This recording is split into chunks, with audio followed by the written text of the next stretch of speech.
Oi, meu nome é Renato Spark. Compartilhar para transformar.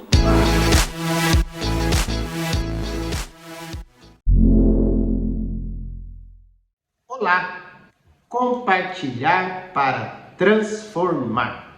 Este é o tema, é o lema de todos os vídeos e posts que a gente tem feito aqui para tentar, de alguma forma, eu compartilhar as minhas experiências, compartilhar o meu dia a dia com você e tentar transformar o seu dia, animar o seu dia, trazer alguma coisa para você que possa gerir soluções no seu negócio, no seu empreendedorismo, ou mesmo se você ainda não é empreendedor, trazer ânimo para que você se torne um. E o tema de hoje é bem interessante. Aspas, o perigo da queda de braço. Fecha aspas. O que seria isso, Renato? Ora, não deixe o seu negócio se transformar em uma queda de braço. Existe uma verdade bíblica que diz: a casa dividida não subsiste. Você pode até não seguir a Bíblia, mas essa verdade não há como você combater. Eu nunca vi uma casa dividida que ficasse de pé. E nos negócios não é diferente. A casa, então agora vamos entender, os negócios, eles precisam andar em harmonia entre os sócios, entre os diretores, entre os presidentes, entre os administradores. Não importa se o seu negócio é pequeno, se você só tem um sócio, ou seja, são duas pessoas, ou se há uma pluralidade de sócios, se há um só administrador, ou se há uma pluralidade de administrador, um administrador financeiro, um gerencial, um administrador técnico, não importa. E não importa também se o seu negócio é não familiar ou se é um negócio familiar. A propósito disso, eu quero então nesse vídeo tratar dois exemplos com você, dois exemplos. Um exemplo, tá? De uma empresa não familiar, ou seja, você tem um sócio, ok? Que é estranho à sua família, tá? E depois eu quero dar um exemplo de uma empresa familiar. Olha, são só exemplos. Disso que eu vou dizer para você, você pode extrair uma infinidade de coisas e entender como uma queda de braço pode quebrar o seu negócio. Então vamos lá para o primeiro exemplo. O primeiro exemplo é daquela empresa não familiar, tá? E onde reside principalmente o maior erro desses casos? Está na má elaboração do contrato social. Por quê, Renato? E Renato responde: porque a tendência é o comodismo de que vocês utilizam aquele contratinho social padrão feito pelo escritorinho de contabilidade que não explica nada para você de quais são os reflexos de ter um contrato social que não preveja todas as cláusulas daquela sociedade.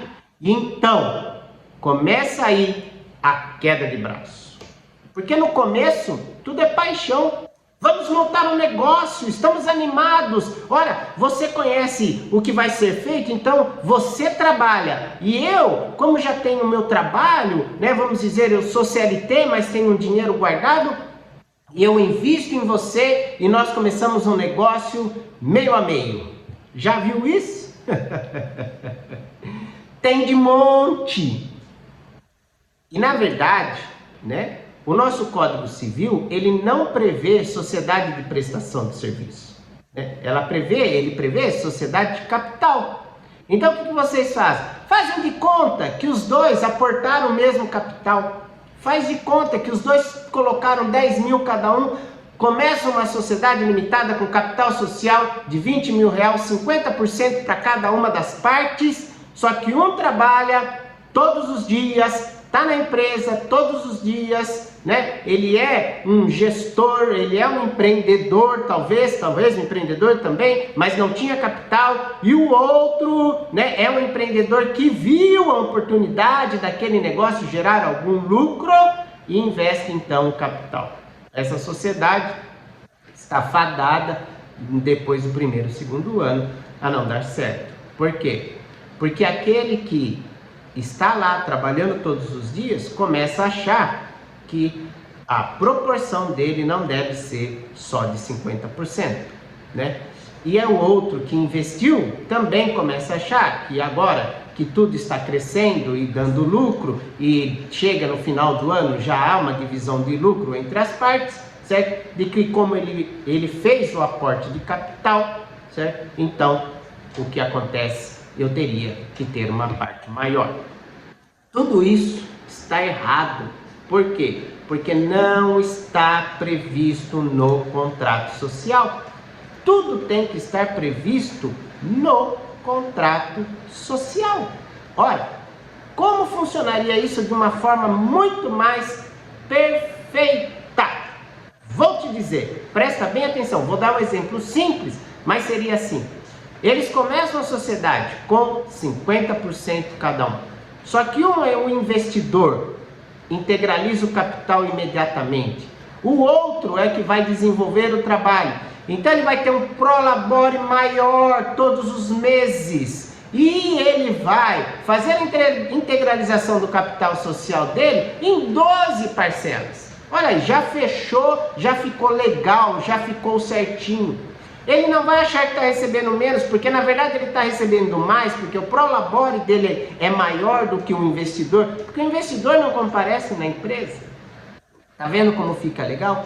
E outra coisa, a distribuição de lucros pode ser acertada entre eles. Quem investiu capital pode dizer, olha, nos 3 primeiros anos, certo? Ó, a distribuição de lucro é maior para mim. Vamos dizer, nos 4 primeiros anos, a distribuição de lucro é maior para mim, porque eu fiz um aporte de capital maior, primeiro, inicial, então eu recebo um pouco mais. E depois dos 4 anos, isso aqui se equilibra. Isso tudo pode estar previsto no contrato. E o grande erro das pessoas é não prever no contrato. Não sei por que alguém disse para alguém que 50% do capital de cada um, a distribuição do lucro tem que ser 50%. Não existe isso. Você determina no contrato social qual é a distribuição de lucro que você quer. Então veja bem que interessante isso. Tudo tinha que estar previsto no contrato social. Por isso que eu digo, detesto Ctrl C, Ctrl V, porque nada nesse mundo jurídico, nesse mundo contábil, que você fez para um, serve exatamente para o outro, tá? Fica a dica aí, tá? Que você, quando vai montar a sociedade, vai começar a empreender junto com alguém, tem que procurar um especialista para prever todas as questões, todos os nuances, para que lá na frente tudo esteja previsto contratualmente. E agora eu vou dar um exemplo para você, tá? De uma empresa familiar. Tá? Eu vou dar um exemplo de uma empresa familiar e maior, para que você entenda o que eu quero dizer. É a mesma coisa, tá? Para que não haja uma queda de braço, tudo tem que estar previsto em contrato. Mas o interessante de que, por exemplo, uma empresa familiar maior, ela pode ter uma holding administrativa, tá? Onde nesta holding administrativa, todas as questões de gestão estão preparadas ali. Todas as questões de governança estão estabelecidas, governança familiar, para que não haja discussão entre os patriarcas, matriarcas, entre os filhos e entre os netos a respeito do negócio. Ela pode ter uma holding familiar em que haja então um pacto familiar prevendo como funciona a entrada de novos membros da família naquele negócio.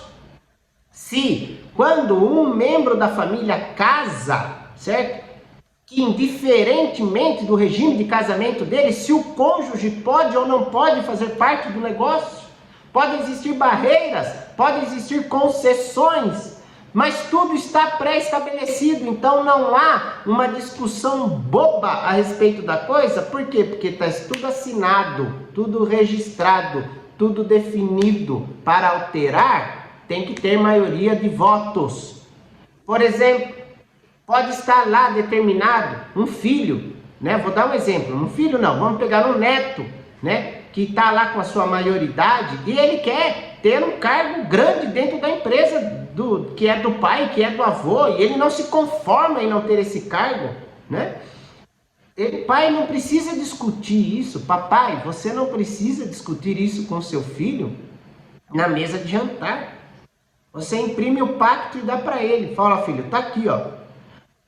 Netos que começam a trabalhar na empresa, começam com um cargo administrativo auxiliar.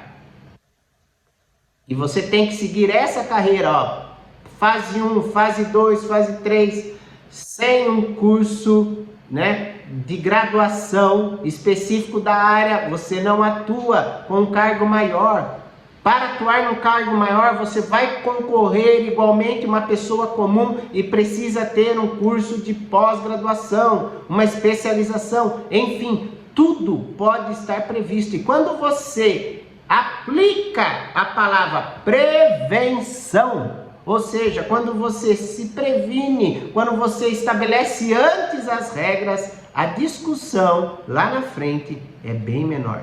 A possibilidade de você ter uma queda de braço é bem pequena. Por isso, preste bem atenção. O importante é que os contratos, desde o início, sejam bem feitos. Se a sua estrutura cresceu, refaça toda uma estrutura, estabeleça os contratos que você precisa ter. Para quê? Para que nunca o seu negócio quebre por conta de uma quebra de braço. Fica a dica. Dúvidas? Me segue, curte a nossa página, tem sempre uma caixinha de pergunta aberta e eu tenho o maior prazer em responder para você. Até mais!